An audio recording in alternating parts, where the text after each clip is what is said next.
Dieu Père, merci beaucoup ce matin parce qu'on a un très grand privilège de pouvoir se réunir ensemble, de pouvoir ouvrir ta parole, de pouvoir suivre l'instruction que tu as à nous donner.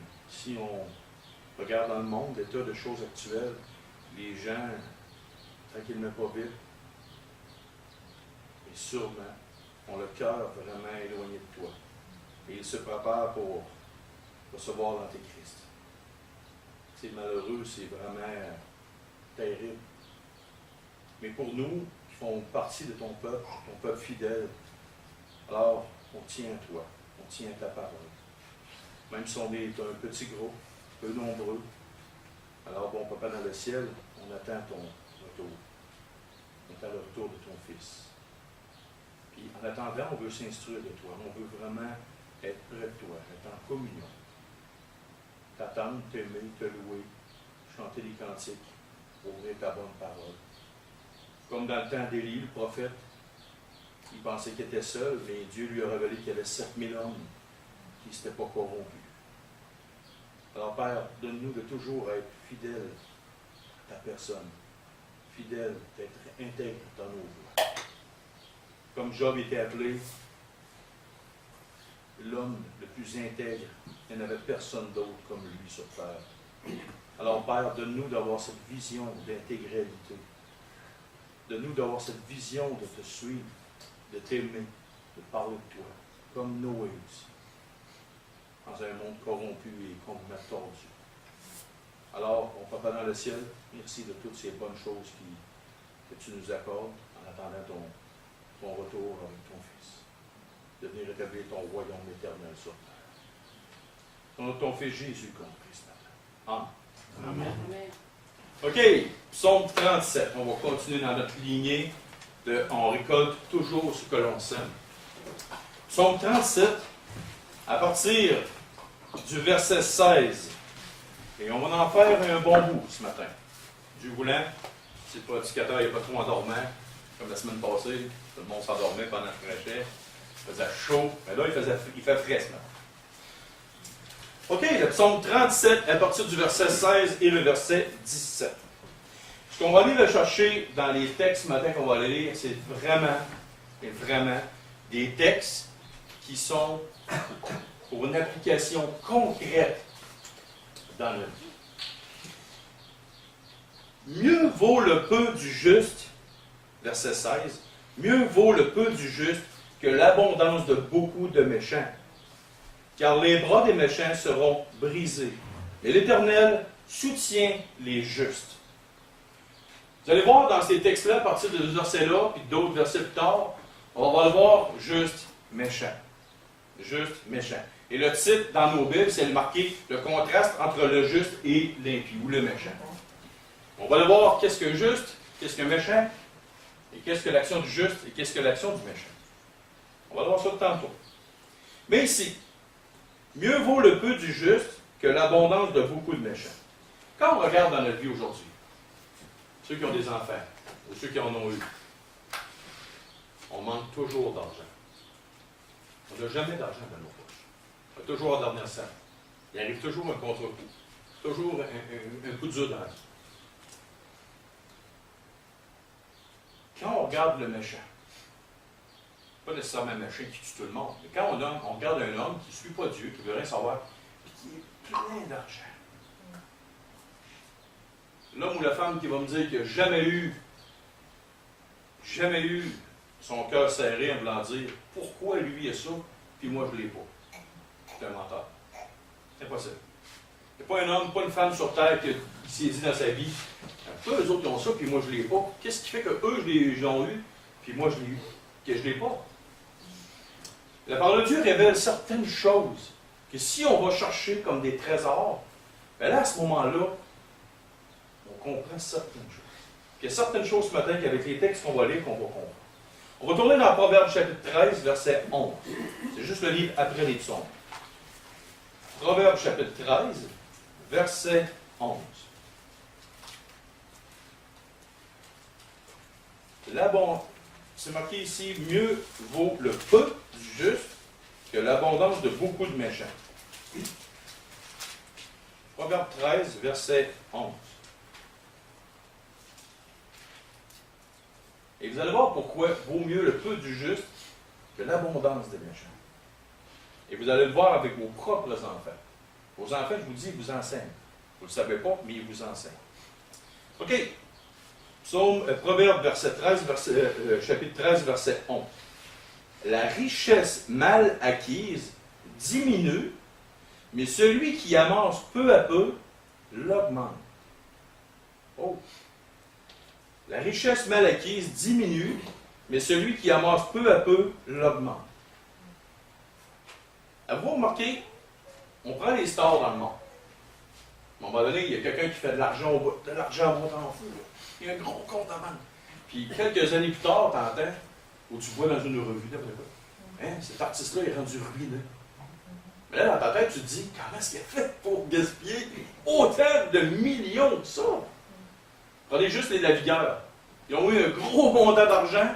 Combien, je pense, c'est 14-15 millions, quelque chose comme ça. Puis 2 ans après, plus une scène. Tu es rendu retourné sur l'aide sociale. Là, tu te dis, waouh, mais la Bible a raison. Parce que l'argent, quand il est trop vite, c'est quelque chose qui diminue. Mais celui qui ramasse peu à peu, ses richesses, ça l'augmente. Pourquoi? Quel est le résultat de ça? Parce que celui qui fait attention, puis qui ramasse peu à peu, il se dit, je ne la gaspillerai pas pour des foleries, je vais en faire attention parce que ça a été tellement dur d'acquérir ça. Donc, si on dit, mieux vaut le peu du juste, savez-vous pourquoi? Parce que Dieu soumet ces choses aux hommes. Pourquoi? Parce qu'il apprend aux hommes à devenir sages. Avec le temps. Et la plus belle des preuves, un enfant. Tu prends un enfant, tu lui donnes tout ce qu'il veut. Qu'est-ce qui arrive à 18, 19, 20 ans? Il se pense au-dessus de tout le monde. Il n'est pas sage. J'ai vu un homme une fois, un gars quand j'étais jeune, il a eu un héritage, 250 000 pièces de son père. Le gars a commencé à mettre ça dans la drogue, des femmes, ci, puis je voyais ça quand j'étais jeune, puis j'étais pas chrétien. Qu'est-ce qui s'est passé? Un ennemi avait plus une semaine. Il ne restait plus rien.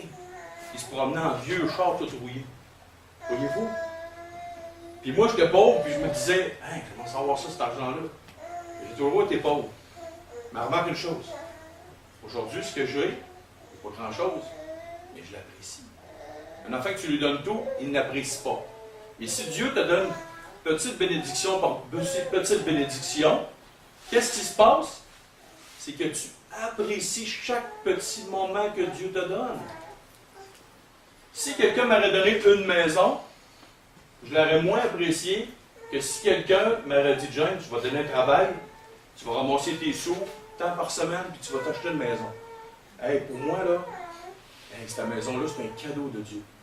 C'est pas quelque chose que j'ai eu comme ça. Voyez-vous? C'est ça que Dieu dit. Tu deviens sage avec le temps et tu apprécies plus le petit peu que tu as en ramassant. Un autre proverbe qu'on va le voir aussi.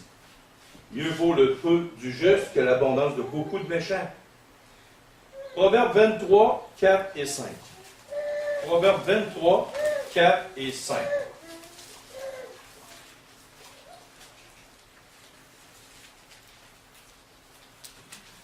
Un autre proverbe. Comment je ferais bien pour faire de l'argent?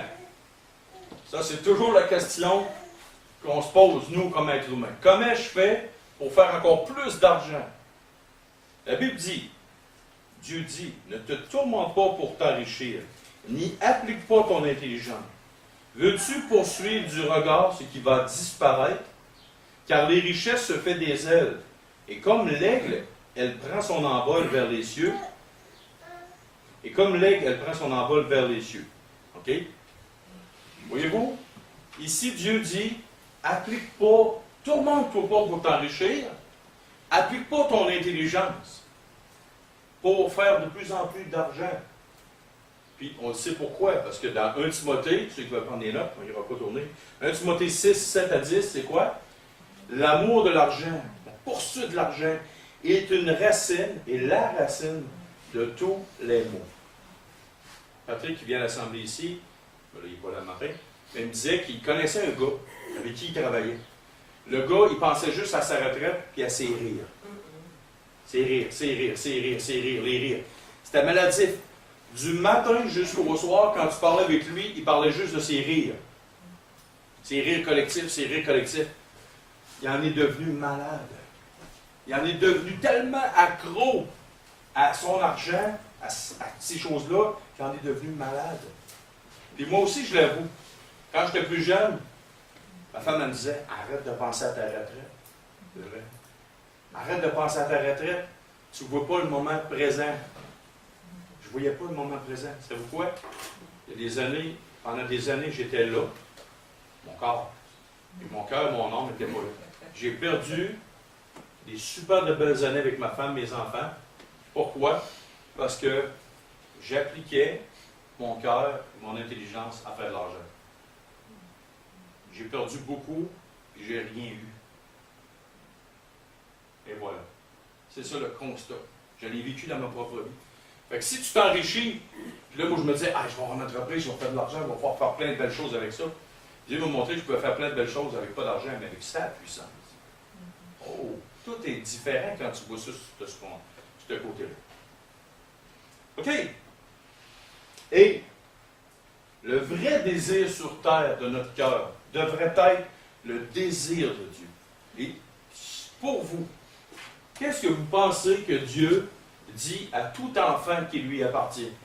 Quel devrait être ton vrai désir? Je peux comprendre, quand tu as une femme, puis tu as des enfants, puis ils sont jeunes, puis là tu veux t'organiser parce que tu as un rôle de pourvoyeur, tu veux pourvoir ces choses-là. Mais quel devrait être le désir de notre cœur tout au long de notre vie? On va aller tourner dans le Proverbe 30, versets 7 à 9. Proverbe 30, versets 7 à 9. Un jour, il y a un homme qui a fait une prière, c'est celle-là qu'on va aller voir. Psaume 30, versets 7 à 9. Je te demande deux choses. Ne me les refuse pas avant que je meure. Éloigne de moi la fausseté et la parole mensongère. Si tu veux faire de l'argent dans le monde, qu'est-ce qu'il faut que tu utilises? Ces deux choses-là. Je sais que j'ai été à mon compte en entreprise. Puis, c'est ça que j'ai vu. Tout le long de mon compte, de mon entreprise, j'ai vu ça. La fausseté et les paroles mensongères. Si tu veux faire de l'argent dans le monde, fais ça et tu vas avoir beaucoup d'argent dans le monde.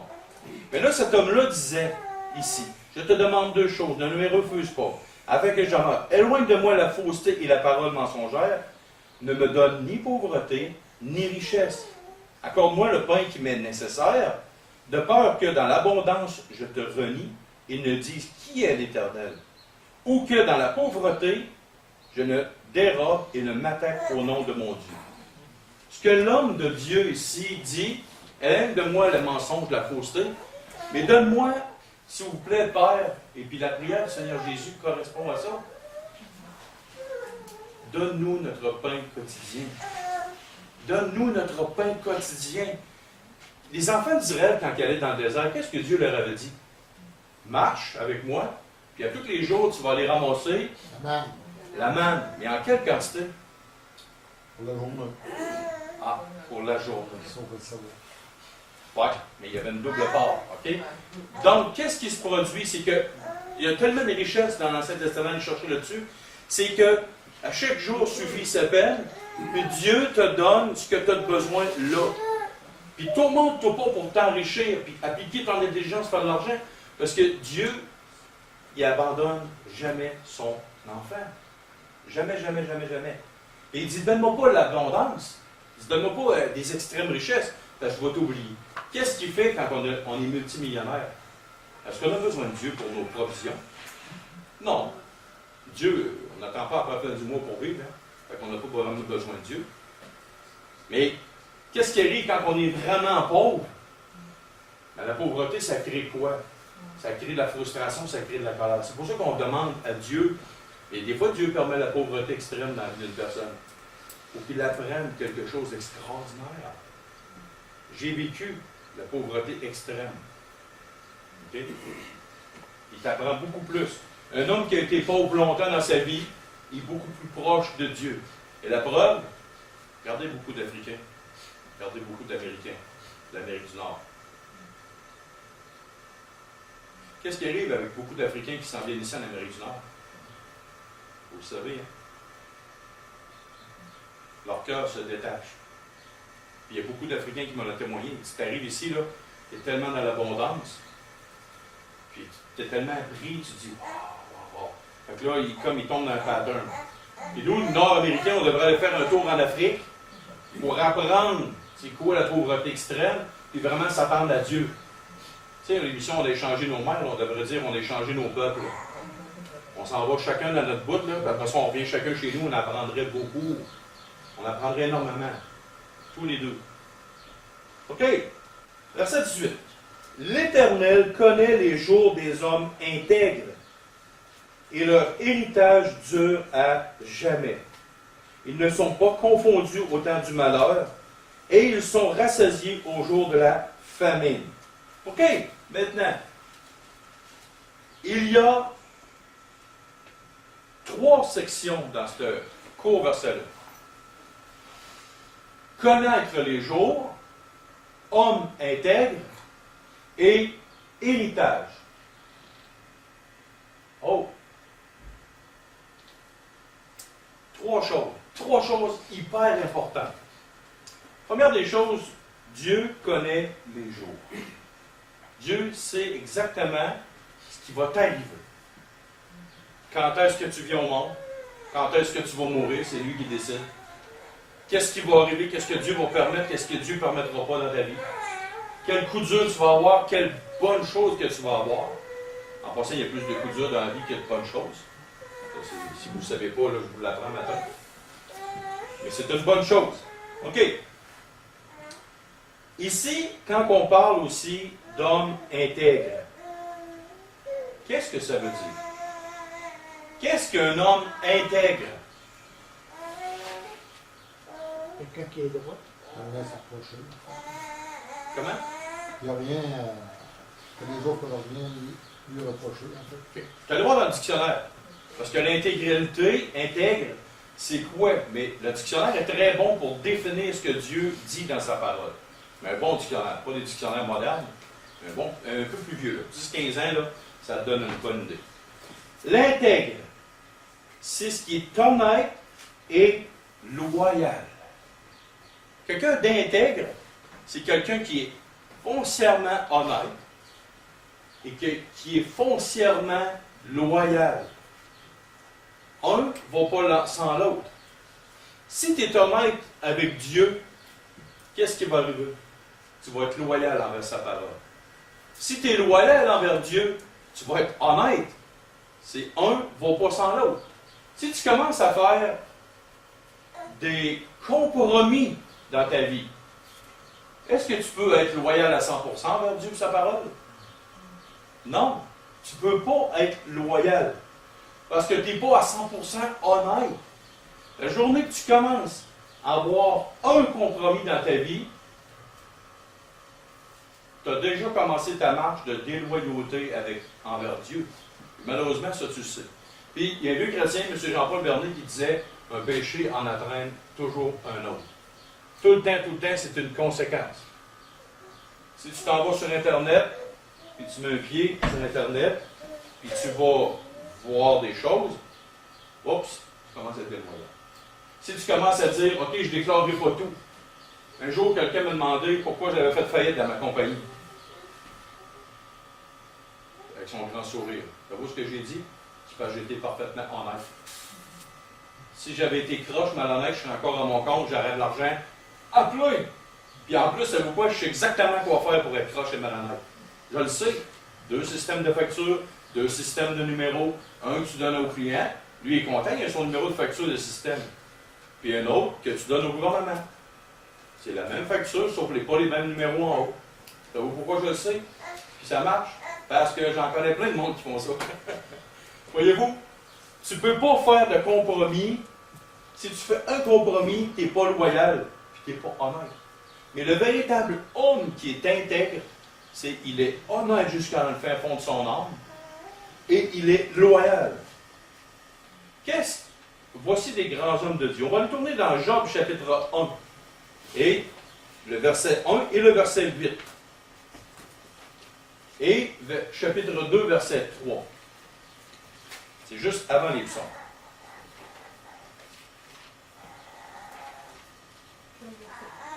Job chapitre 1. Et le verset 1 et le verset 8.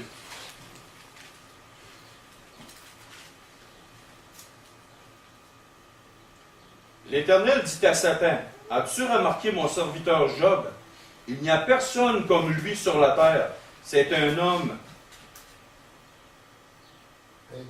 intègre. C'est un homme intègre et droit, craignant Dieu et se détournant du mal. Il n'y a personne comme mon serviteur Job sur la terre. » OK? Verset 1 ici. Verset 1, excusez. Il y avait, ça c'est au verset 8, le verset 1 c'est, il y avait dans le pays d'Uth un homme qui s'appelait Job, et cet homme était intègre et droit. Il craignait Dieu et se détournait du mal. Qui a dit ce texte-là? Ce verset-là? C'est les hommes. Donc, il avait un témoignage d'un homme qui était intègre et droit. Ça, c'est les gens qui rendaient ce témoignage-là. Mais qu'est-ce qu'au verset 8, c'est marqué? C'est Dieu lui-même qui l'a dit. Dieu lui-même l'a dit. Et on va le voir dans le chapitre 2, verset 3. Qu'est-ce que c'est marqué? L'Éternel dit à Satan, « As-tu remarqué mon serviteur Job? Il n'y a personne comme lui sur la terre. C'est un homme intègre et droit, craignant Dieu. Il se détourna du mal. Il demeure ferme dans son intégrité, et tu m'excites à le perdre sans parole. » Il demeure. 2 fois, Dieu dit de cet homme-là, après le gros coup qu'il venait de perdre, il demeure dans son intégrité. Et puis, qu'est-ce que sa femme a dit? Qu'est-ce que sa femme? Verset 9, chapitre 2, verset 9. Sa femme lui dit, « Tu demeures ferme dans ton intégrité, maudit Dieu, et meurs. » Mais Job lui dit, « Tu parles comme une femme insensée. Ouais, nous recevons de Dieu le bien, et nous ne recevrions pas aussi le mal. En tout cela, Job ne pécha point par ses lèvres. » C'est sûr que Job a eu des questionnements dans son parcours de souffrance. Il a eu des questionnements. Mais Job, tout le monde, les hommes disaient que c'était un homme intègre et droit. Il disait, puis même Dieu 2 fois, il a dit à Satan, « Viens ici, mon champion. » Il dit, « Viens, regarde mon ami Job, mon serviteur Job. » Puis même sa femme, elle a dit, « Après tout ce qui vient de t'arriver, tous les malheurs, tu es rendu au bout du rouleau, puis tu demeures ferme dans ton intégrité. » Un homme droit et intègre. Mais Job, on peut dire qu'il était honnête et loyal. Il était honnête avec lui-même, il était honnête avec les gens, puis il était loyal envers Dieu. Si on revient, psaume 37, verset 18. Alors la question est de se poser. Est-ce que nous sommes intègres dans les moindres détails de notre vie? Malheureusement, non. Malheureusement, on n'est pas intègre et droit dans notre vie à 100%. Parce qu'on a compris. Pourquoi? On sort d'une perfection totale et absolue. Mais quelle est la bonne chose à faire? C'est de toujours avoir la vision de l'intégralité et de l'honnêteté et de la loyauté. C'est d'avoir cette vision-là, de toujours fixer ça. Il y a des choses qui ne font pas notre affaire. Pensez-vous sérieusement, quand j'ai perdu mon entreprise, il n'y a pas eu des idées qui ne m'ont pas passé par la tête? Ah oui, il y a des idées qui m'ont passé par la tête. Je ne verrais pas grand pasteur dire ça, là. Ok, mais moi je le dis. Il y a plein d'idées qui me passent dans la tête quand ça va mal. Quand ça va mal dans nos vies, là, plein d'idées qui me passent par la tête. Mais qu'est-ce qui fait qu'on reste là? C'est la suite du verset qui s'en va. Qu'est-ce qui fait qu'un homme intègre reste dans son intégralité? Qu'est-ce qui fait qu'un homme revient toujours, malgré ses manquements, malgré ses chutes, malgré ses combats? Qu'est-ce qui fait qu'un homme reste absolument dans son intégrité? C'est ce qui s'en vient ici. Vers la fin du verset 18. Et leur héritage dure à jamais. Parce que notre héritage, ce n'est pas de l'argent sur la terre. Ce n'est pas des maisons, ce n'est pas une femme, ce n'est pas des enfants. C'est des choses qui nous sont prêtées temporairement. Quand Christ disait littéralement, ramassez-vous des trésors dans le ciel, où ce que les voleurs ne volent point, il n'y a rien qui peut enlever ça. Où la rouille ne se frappera pas rien de ça. Puis en plus, le bout du bout, aujourd'hui, en 2016, c'est que l'argent n'existe pas. Quand quelqu'un a 1 million dans son compte de banque, puis qu'il veut aller à la banque, et dit j'aimerais savoir mon million, la banque va vous dire désolé, on ne peut pas vous le donner. Il faut faire une demande pour faire imprimer 1 million. Je sais, j'ai déjà posé la question. Si quelqu'un avait 1 ou 2 ou 3 millions, qui voudrait avoir son argent en argent liquide, savez-vous, dans une banque, il y a maximum 20-25 000. C'est de l'argent virtuel, ça n'existe pas. Donc, on met tellement notre cœur attaché à des chiffres sur un papier dans un compte de banque. Mais l'argent n'existe pas. L'argent, c'est du papier, c'est des chiffres. Puis là, nous autres, on est tellement puissants parce qu'on a des chiffres sur un papier. Mais c'est ça la réalité. C'est ça la réalité. Voyez-vous? Tu sais, quelqu'un qui a 1, 2, 3, 4 millions, ça existe. Son million n'existe pas. Il va falloir qu'il attende pour qu'il fasse imprimer des pièces et puis qu'il le donne. Il n'y a pas un fou qui va s'en aller avec 3 millions dans ses poches dans le chemin. Il n'y a pas un fou, là, tu sais. Mais voyez-vous, c'est parce que l'héritage qu'on s'attend d'avoir, elle est en haut. Elle n'est pas sur terre.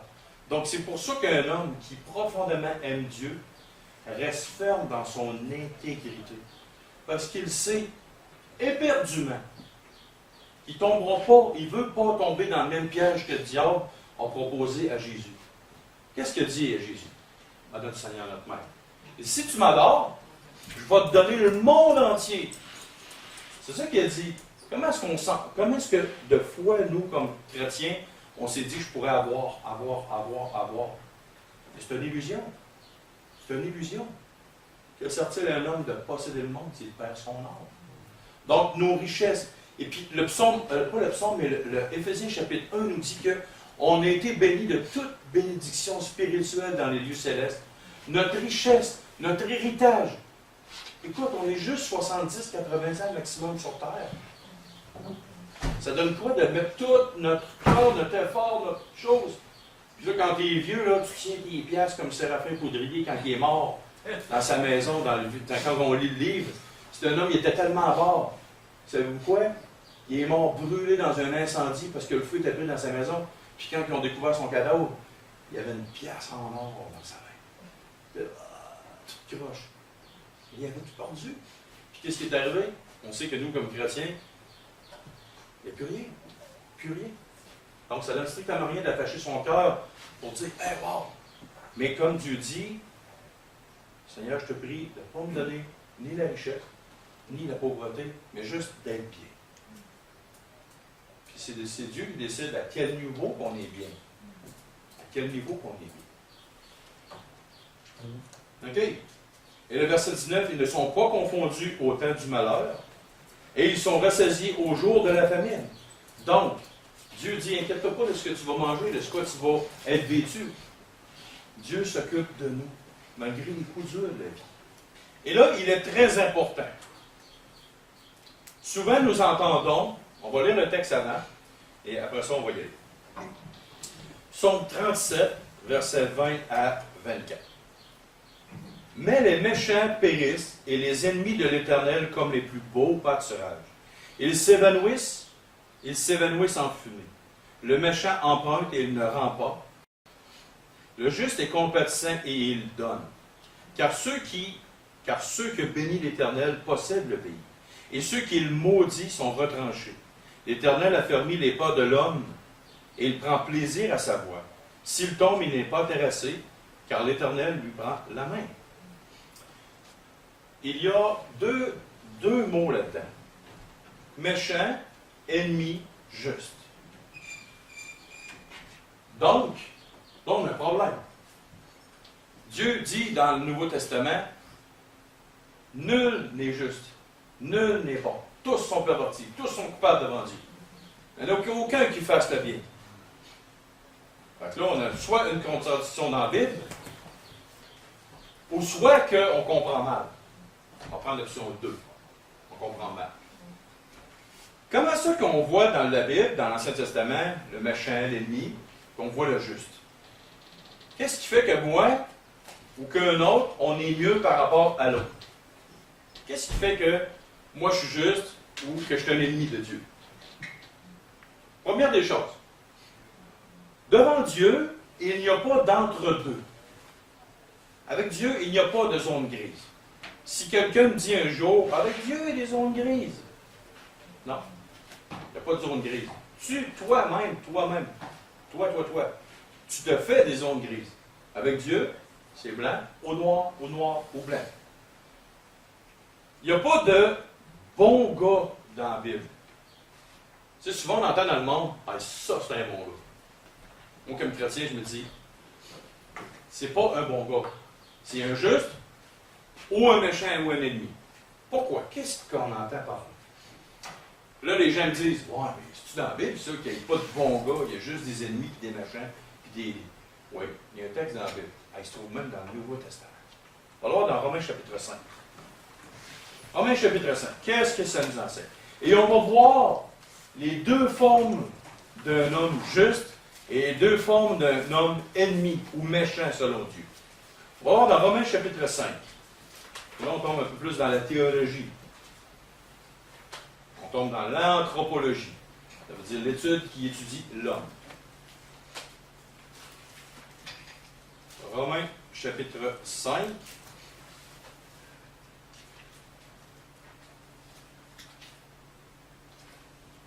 Et à partir du verset 6.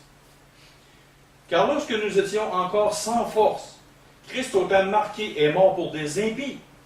À peine mourrait-on pour un juste, quelqu'un peut-être mourrait pour un homme de bien. Mais Dieu prouve son amour envers nous en ce que lorsque nous étions encore des pécheurs, Christ est mort pour nous.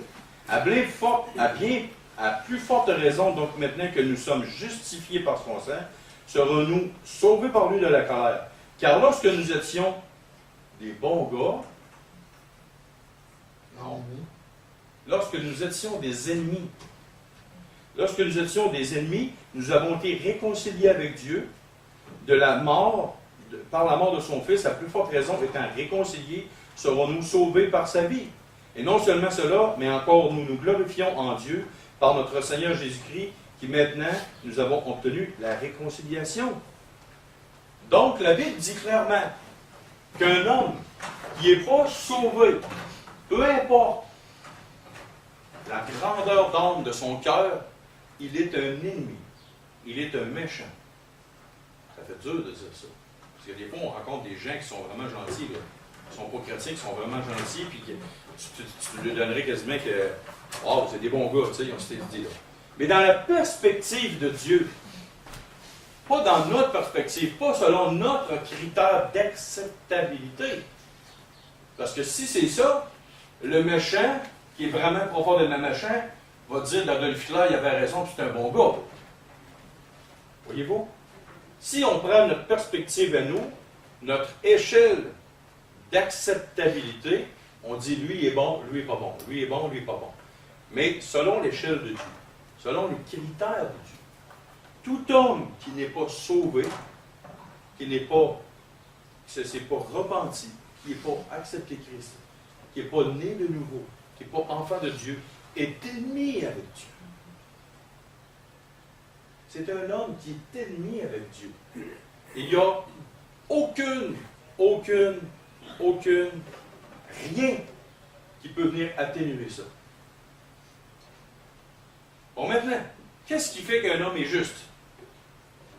Encore selon les critères de Dieu. La justice de Dieu s'obtient comment? La justice de Dieu s'obtient seulement et uniquement par la mort de Christ à la croix. Par le sang versé de Christ à la croix. Il n'y a pas personne qui peut arriver. Un jour, il y a quelqu'un qui me dit « Ouais, James, écoute, regarde, moi je suis un bon gars.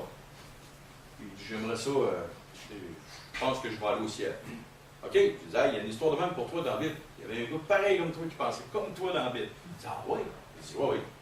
Jeune homme riche. Lui, c'était un bon gars. Et en plus, il a dit à Jésus, moi j'ai tout fait la loi. Et Jésus, il a dit qu'il l'aimait. Est-ce qu'il l'aimait parce que c'était un bon Jack et il avait tout fait la loi? Et juste pour lui démontrer, hors de tout doute, qu'il était pourri par-dessus pourri. Il se vantait qu'il avait accompli toute la loi. Il dit, OK, c'est beau. Il le ramenait au premier commandement. Tu aimeras le Seigneur ton Dieu de tout ton âme, de tout ton cœur, de toute ta force. Il dit, OK, prends toutes tes richesses, prends-la, puis donne-les aux pauvres. Là, quand tu es jeune comme chrétien, tu ne comprends pas la relation. Oui, la relation est très grande. Pourquoi? Pas compliqué. Son Dieu, l'amour de son Dieu, c'était l'argent, mammon. Donc, Dieu a dit, ah oui, Jésus a dit, tu penses que tu as fait toute la loi? Regarde, on va prendre ça. On prend ton argent. Il a mis le doigt sur le bouton, sur le bobo. Paf! Il dit, prends ton argent et vends-le. Le jeune homme il est parti tout triste. Parce que Jésus avait mis le doigt sur le bobo. Puis cet homme-là n'est pas juste. Il était ennemi de Dieu. Pourquoi? Parce que son Dieu était mammon. Donc, tout de suite, en portant le premier commandement, que lui pensait qu'il était bon, Jésus lui a dit, regarde, même le premier commandement, tu n'es pas capable de le faire. Ton cœur n'est pas tout à Dieu à 200%. Savez-vous quoi? Il n'y a pas un homme qui peut avoir son cœur à 200% de Dieu. Pourquoi? Parce qu'on est charnel. On est pris de notre corps. Paul disait, qui nous délivrera de ce corps de mort? Donc, voyez-vous, c'est que un homme ne peut pas prétendre à une justice quelconque par lui-même. Il est impossible d'arriver à la justice de Dieu sans passer par Christ, sa mort à la croix, et d'être lavé dans le sang de Christ. C'est impossible. Parce que si tu penses que tu es juste, prends les 10 commandements et dis-moi que tu n'as jamais menti. Dis-moi que tu n'as jamais volé. Même une gomme au dépanneur. Dis-moi qu'à ton travail, oh, c'est pas grave, je paye assez d'impôts et de taxes, je peux prendre un crayon au gouvernement. C'est pas du bois. Là. Ma mère, avant de devenir chrétienne, elle faisait ça. Elle achetait, selon elle, achetait des crayons, des cartables à mes filles. Là, ma mère, elle nous a dit, c'est pas du vol, ça, moi je le prends au gouvernement. Je dis, si t'inquiètes nos filles avec du stock volé, c'est quoi cette histoire-là? Ça n'a pas de bon sens, ce que tu fais là. Quand ma mère est devenue chrétienne, après, elle est arrivée au gouvernement, elle portait pour prendre un crayon. Hey, je suis en train de faire un vol. Selon la justice de ma mère, puis ma mère était très juste à ses yeux. Hey, je paye assez d'impôts et de taxes de même, j'ai le droit de prendre des crayons et des cartables comme je veux. Oui, ton boss te donne l'utilité de prendre des crayons et des cartables pour ton travail. Pas pour équiper tes petits-enfants pour aller à l'école. Mais selon sa justice, c'était correct. Et selon la justice de Dieu, par exemple, wow, quand elle a eu le Saint-Esprit dedans d'elle, oh, t'as peu, là, je peux pas le faire. Là. Parce que l'Esprit, tu m'as dit, si tu penses que tu es juste, reçois le Saint-Esprit, tu vas t'apercevoir que tu es très loin d'être juste. C'est ça que je dis toujours à quelqu'un. Demandons la vie à quelqu'un d'autre de saint et de juste. Demande au Saint-Esprit. Reçois-le, puis pose-lui la question. Puis il va faire un crème après, tu vas voir. Ça va pas chaud, voir si tu vas faire. Tu vas boire. Tu sais pas pourquoi, c'est comme s'il y avait une colle après toi qui t'empêche de faire ça. Vois-tu? OK. Ici. Donc maintenant, on a vu l'aspect de... On parle, il y a deux types de choses justes et deux types de choses ennemies dans la Bible. Le premier, c'est une justification ou une justice de position. Là, on rentre un petit peu dans la théologie systématique. Un petit peu. On est juste en tant que position. Nous sommes chrétiens. On est juste parce que Christ nous a rendus justes. Nous sommes ennemis parce que nous ne sommes pas avec Christ. On appelle ça la justification de position. Mais le après la nouvelle naissance, qu'est-ce qui se passe? Il y a deux autres positions, il y a deux autres choses. Ce n'est pas des positions, mais c'est la justice en action. Je prends des mots simples, pour ne pas dire des grands mots théologiques, pour que vous compreniez. Qu'est-ce qui fait qu'un homme, après sa conversion, est un homme juste? Il y a des passages. Proverbe 21, 7, et vous allez comprendre. Position et action. Proverbe 21, 7 et Proverbe 28, 5. On va commencer par le Proverbe 21, 7. La violence des méchants les emporte parce qu'ils refusent de faire ce qui est juste. On va avoir remarqué qu'on ne parle pas d'être juste, mais de faire ce qui est juste. Le mot faire, c'est un verbe, en tout cas jusqu'à date, là, en 2016. Et un verbe, c'est un mot pour dire une action. Il refuse de faire ce qui est juste. On va le voir dans le Proverbe 28, 5. Les hommes livrés au mal ne comprennent pas ce qui est juste. Mais ceux qui cherchent l'Éternel comprennent tout. Et Paul il disait dans Philippiens 4.8, au reste, frère, que tout ce qui est bon, tout ce qui est bien, tout ce qui est juste et d'autres choses, fasse l'objet de vos pensées. Donc, en action, en conscience, en parole, en geste, nous avons une position qui est d'être chrétien, d'être justifié par la grâce de Dieu, mais aussi nous avons aussi un rôle en action d'être juste. Et l'un ne va pas sans l'autre. Jacques ne disait pas, la foi sans les œuvres est une foi morte. Tu ne peux pas dire, je suis positionnellement chrétien, et de ne pas accomplir, et de ne pas faire ce qui est juste. Même Jésus reprochait aux scribes, aux pharisiens, vous ne voulez pas reconnaître ce qui est juste. Il leur reprochait ça. Consciemment, moralement, nous devons reconnaître ce qui est juste. Et même c'est pour ça qu'il disait au maître dans le Nouveau Testament, maître, faites ce qui est juste envers vos employés, envers ceux qui sont sous vos ordres. Donc, il ne faut jamais oublier une chose, c'est que devant Dieu, sans la nouvelle naissance, sans Christ mort à la croix, en tant que position, nous ne pouvons pas être justes. Et par le fait même, si nous ne sommes pas sauvés, selon Dieu, nous ne pouvons pas faire de justice. Nous ne pouvons pas faire la justice. Parce qu'on ne peut pas. Nul ne fait le bien. On ne peut pas faire le bien. OK? Et pour ceux qui ne sont pas sauvés et qui font quand même du bien, c'est de l'auto-glorification. C'est de l'auto-glorification. On dit d'un homme, il est philanthropique. C'est un philanthrope. Le mot philanthrope, c'est un déguisement. Ça s'appelle l'orgueil humain. Ça s'appelle de l'orgueil humain. Mon ami, je me fais crucifier sur la place publique si je dirais une chose de même. Tu as des hommes qui semblent très bons et qui font plein de belles choses. Qu'est-ce que Jésus disait? De la femme qui donnait son aumône en secret, puis de l'homme qui donnait son superflu. Cet homme-là, il n'a rien, il va avoir déjà sa récompense. Et cette femme-là, sa récompense. Voyez-vous, la philanthropie devant tout le monde, pour dire qu'on est bon, c'est de l'orgueil humain. Exactement. C'est ça la réalité devant Dieu. Mais la grande gloire devant Dieu, c'est si tu donnes quelque chose à quelqu'un, surtout personne ne le sait. Dieu, lui, le sait. Voyez-vous?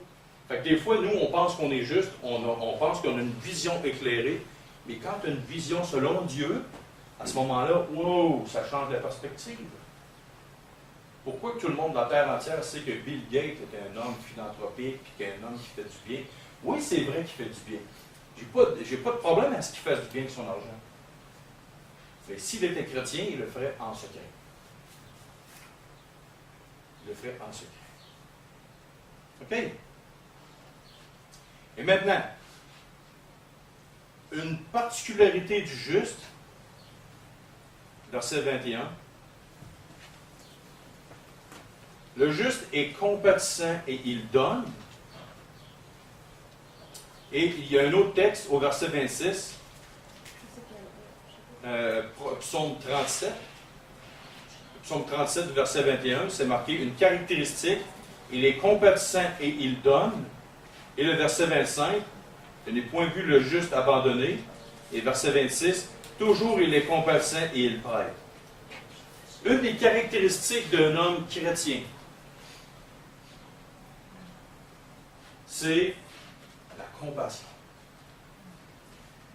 La compassion dans tous les aspects possibles et impossibles. Puis regardez Christ, qu'est-ce qu'il disait? Je ne donne pas comme le monde donne. Comment le monde donne? Il donne dans le but de recevoir quelque chose en retour. Mais là, on parle de compassion, puis on parle de prêter, de donner. Un homme juste, deux grandes capacités, mais grandes caractéristiques. Il a la compassion dans le cœur.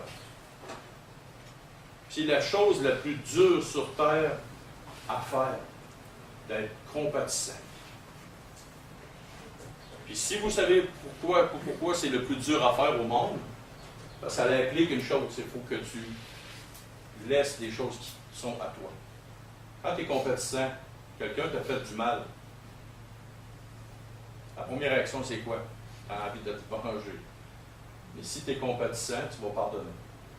Si quelqu'un fait quelque chose à quelqu'un de ta famille, puis tu as envie encore de tu tords le cou, mais si tu es compétissant, tu vas encore pardonner. La compassion, de tendre la main, d'être là, autrement dit, la compassion, là, c'est de littéralement donner sa vie aux gens. Dans tous les aspects de ta vie. C'est ce qui est le plus dur. La compassion. Cherchez la compassion dans le Nouveau Testament, cherchez dans l'Ancien Testament, cherchez une définition du dictionnaire et regardez la caractéristique primaire du juste est la compassion. Regardez Boaz et Ruth. Il aurait plutôt de garder son argent pour lui. Il aurait pu dire ça. Mais qu'est-ce qui est arrivé? Il y a eu compassion. Il y a eu compassion. Ça s'est étendu longtemps, jusqu'à dans toute la généalogie de Jésus, il était là. Pourquoi? OK. Et nous allons finir avec un principe très fort, les versets 25 et 26.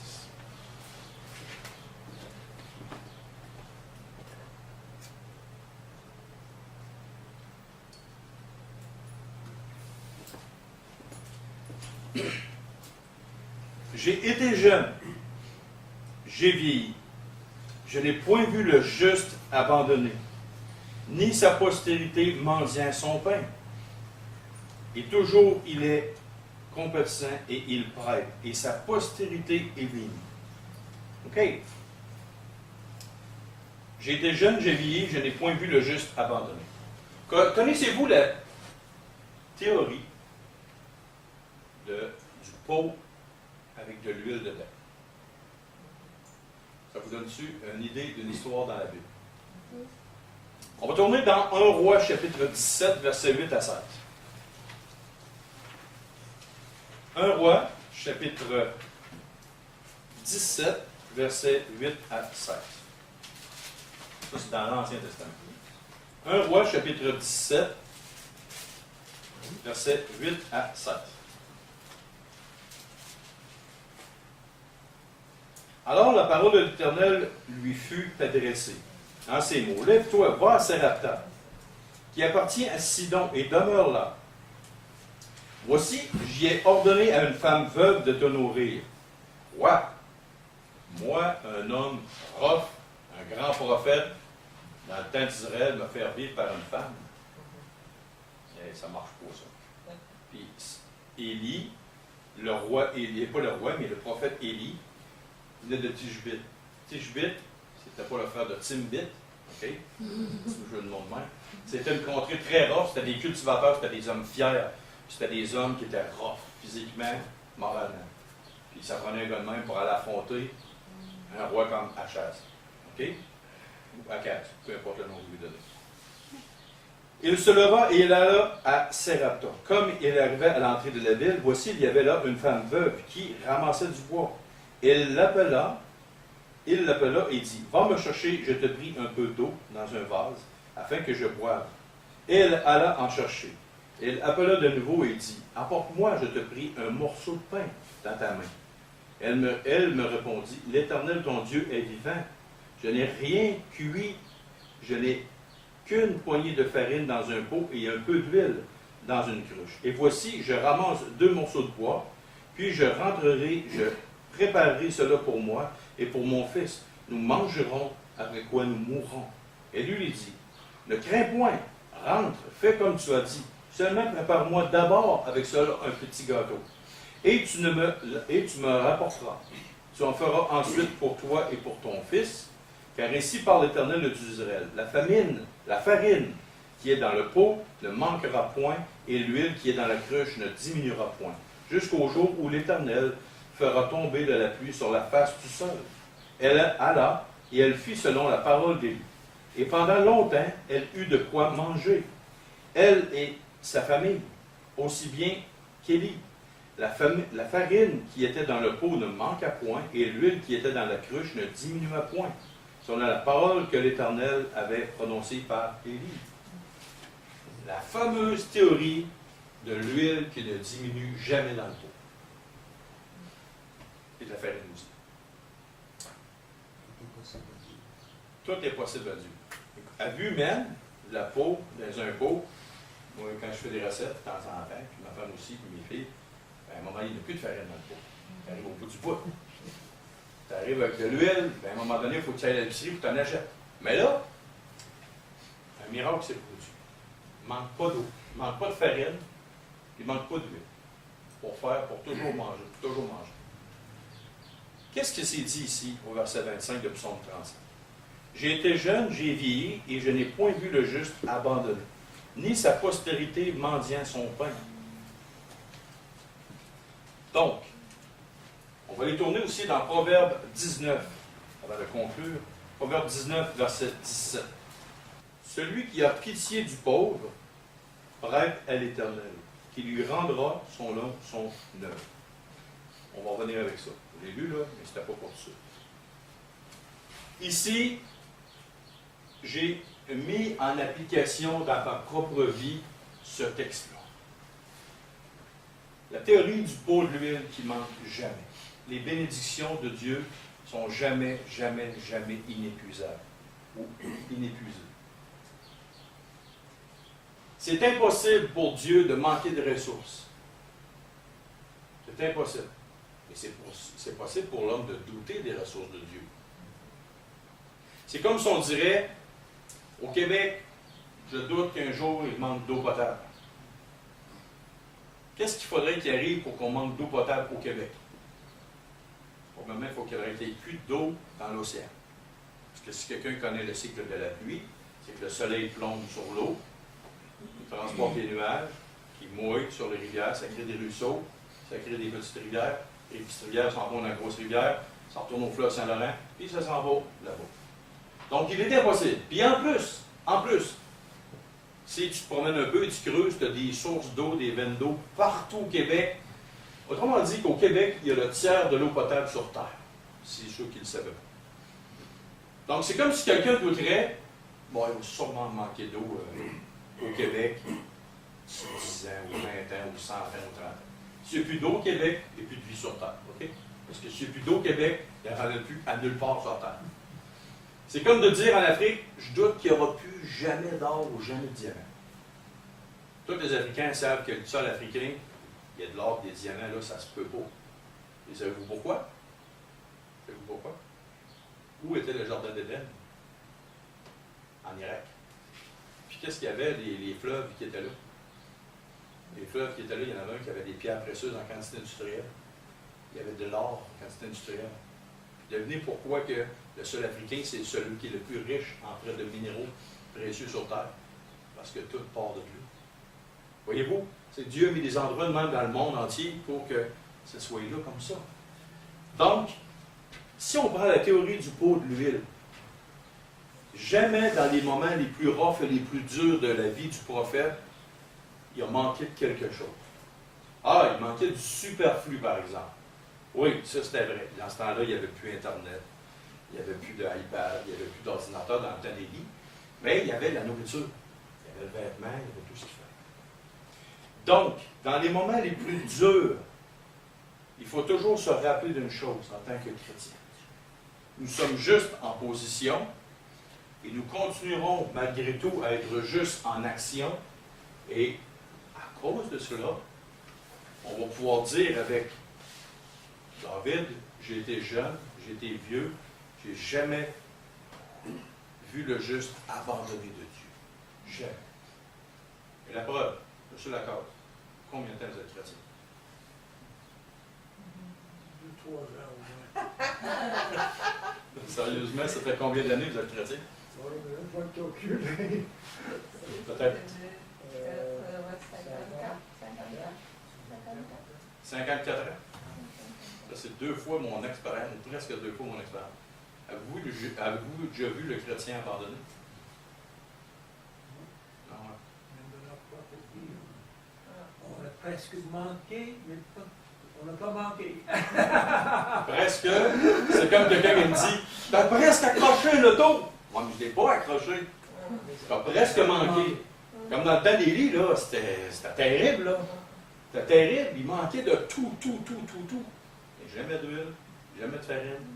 Juste le nécessaire, juste sa ligne pour tomber en bas. Mais jamais tomber en bas. Voyez-vous, c'est ça que je dis. C'est que partout dans le monde entier, Dieu donne des ressources. Dieu prend soin de ses enfants. Il y a toujours quelque chose qui arrive. Tu sais, souvent, j'ai l'impression de dire, on arrive proche du précipice de Dieu. Là. Oups. J'ai l'expression qui dit que l'extrémité des hommes est toujours une grande opportunité pour Dieu. L'extrémité des hommes, quand elle arrive presque manquée, est toujours une grande opportunité. Puis je vous pose une autre question. Dans votre presque manqué des choses, vous n'avez rien appris là-dedans. Vous avez appris beaucoup, hein? Si vous auriez été toujours, hein? Oui. Mais si vous avez été multimillionnaire, qu'est-ce que vous auriez appris? Jamais ces choses-là. En étant dans des situations critiques, nous apprenons tellement du cœur de Dieu, tellement des ressources de Dieu, que quand tu as plein d'argent, tu n'apprends pas. Quand tu as plein d'argent, tu n'apprends pas. Et ça, faites le test. Faites le test un jour. Regardez les riches, comme ils se comportent envers Dieu. C'est pour ça que Jésus disait sur terre, il est beaucoup difficile, très dur à un riche d'entrer dans le royaume des cieux. Pourquoi? Parce que Christ n'est pas venu appeler des propres justes, mais des pécheurs. Si tu es un propre juste à tes yeux, tu manques de rien, puis que tu es bien, tu es dans l'abondance, Dieu, je n'ai pas besoin. Dieu, je n'ai pas besoin. Si tu regardes la plupart des Africains, ils n'ont rien, mais ils savent qu'ils ont besoin de Dieu. Si tu regardes les Nord-Américains, ils ont presque tout, mais ils n'ont jamais besoin de Dieu. En plus, Dieu n'existe pas pour eux autres. Voyez-vous? Qu'est-ce qu'on a appris ce matin si on fait une rétrospective? On a appris que l'abondance du juste vaut mieux que... Non, le peu du juste, ça vaut mieux que l'abondance des méchants. Ça, c'est la première chose qu'on a appris. On a appris que si on est intègre dans nos voies, notre héritage va durer à toujours. On a appris aussi ce matin qu'il y a deux personnes, deux positions, il n'y a pas d'entre-deux. Il y a le juste qui est sauvé par grâce et il y a aussi le méchant qui est ennemi de Dieu, ce que nous étions avant, comme selon Romains 5. Et aussi on a appris qu'il y a celui qui est juste par ses actions. La foi ne va pas sans les œuvres. Et on a appris en terminant que peu importe ce qui arrive, le juste, et aussi qui pratique la justice, en tout point, ne sera jamais abandonné par Dieu. Jamais abandonné par Dieu. Prions. Seigneur Dieu Père, merci beaucoup pour la parole. Merci pour ce qu'elle nous apprend. Merci qu'elle nous enseigne comment fonctionner auprès de toi, en toi et avec toi. Merci de nous éclairer. Parce que le Seigneur Jésus disait, si notre œil, qui est la lampe de notre corps, est dans les ténèbres, il nous a dit combien vont être grandes ces ténèbres. De nous, Père, ce matin, de ne pas s'illusionner avec des faux raisonnements, et de voir selon tes raisonnements, de voir selon ton cœur, selon tes regards. Donne-nous, Père, de mettre ce qu'on a appris un matin, de le mettre en pratique. Qu'on ne se détourne pas ni à gauche, ni à droite. Et surtout, Père, pardonne-nous nos offenses, pardonne-nous nos manquements. Tu te souviens dans ta bonté, dans ta grâce, comment est-ce qu'on est fait, de quoi on est fait. Alors, Père, par la puissance du Saint-Esprit qui est en nous, travaille-nous, transforme-nous. La gloire doit être à toi, Père. C'est ce qu'on veut ce matin. Se laisser transformer. Marcher pour toi, en toi et avec toi, pour ta plus grande gloire, Père, ce matin. Aussi, Père, on veut te prier pour les offrandes. On veut te prier afin que ton œuvre, la petite œuvre ici, puisse continuer, puisse toujours avancer. Merci pour la distribution qu'on a faite plusieurs fois. Puis on a vu ce matin aussi que, par l'annonce du gars, 4 ans après, il avait gardé le traité, puis il est venu à toi. Alors, Père, fais encore ton œuvre. Donne-nous de ne jamais se lasser, de jamais abandonner notre œuvre d'évangélisation, parce qu'on ne sait pas comment est-ce que tu fais les choses. Puis on apprend ce matin aussi que notre temps, ce n'est pas le temps, que toi, tu es dans ton temps. Alors, ton Papa dans le ciel, merci pour toutes ces choses ce matin. Merci pour ta bonté et ta grâce. Merci de pouvoir pourvoir ce qu'on puisse donner à toi. Dans ton Fils Jésus, qu'on te remercie, on te rend gloire pour ces choses. Amen. Amen. Amen.